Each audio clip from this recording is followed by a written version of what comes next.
নবী আইয়ুব আলাইহিস সালাম ছিলেন একজন ধনী, সম্মানিত আর ধার্মিক মানুষ।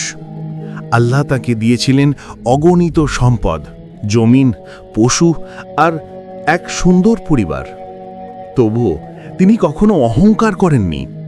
সবসময় বলতেন, সবই আমার রবের নিয়ামত, উনি চাইলে রাখবেন, উনি চাইলে নিয়ে নেবেন। একদিন আল্লাহ তাকে পরীক্ষা নিলেন। একটার পর একটা বিপদ নেমে এলো, সম্পদ হারালেন, পশু মারা গেল, আর শেষে সন্তানরাও চলে গেল।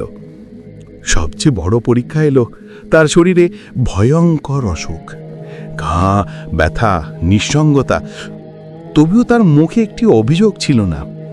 সবাই ছেড়ে দিলে তাকে, শুধু তার স্ত্রী রহিমা তিনি পাশে রইলেন। আর নবী আইয়ুব আলাইহিস সালাম তখনও বলতেন, আমার রব যিনি দিয়েছেন তিনি নিয়েছেন, উনি চাইলে আবার ফেরত দিতে পারবেন। বছরের পর বছর কেটে গেল। রোগের মাঝে, কষ্টের মাঝে তিনি আল্লাহর জিকির করতে থাকলেন। চোখে অশ্রু, মুখে কৃতজ্ঞতা। একদিন নরম কণ্ঠে বললেন, হে আমার রব, আমি কষ্টে আছি, আর আপনি তো সর্বদয়ওয়ালা। এই দোয়া পৌঁছালো আল্লাহর দরবারে। আল্লাহ বললেন, তুমি তোমার পা দিয়ে মাটিতে আঘাত করো।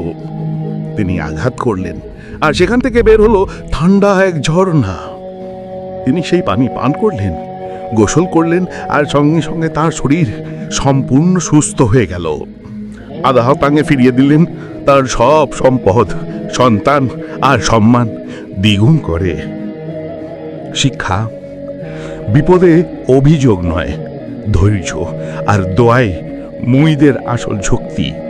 আল্লাহ কখনো ধৈর্যশীল মানুষকে ভুললে যান না। কষ্ট যত বড়ই হোক, আশা হারিও না, কারণ তোমার রব সবসময় তোমার পাশে আছেন।